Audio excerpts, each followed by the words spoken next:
সমুদ্রের নিচে data centre, সেটাও আবার সম্ভব নাকি? কি ভাবছেন, সম্ভব না তো? সম্ভব সম্ভব।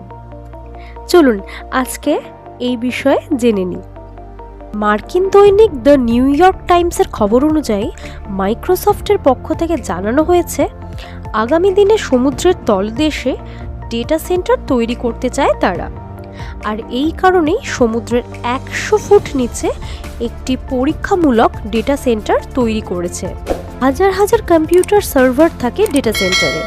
এই সার্ভারের তাপমাত্রা নিয়ন্ত্রণ করাটা খুবই গুরুত্বপূর্ণ। অতিরিক্ত তাপমাত্রায় সার্ভারগুলো নষ্ট হয়ে যাওয়ার আশঙ্কা থাকে। প্রকৌশলীরা বলেছেন, সমুদ্রের নিচের ডেটা সেন্টারের তাপমাত্রা নিয়ন্ত্রণ অনেক সুবিধাজনক।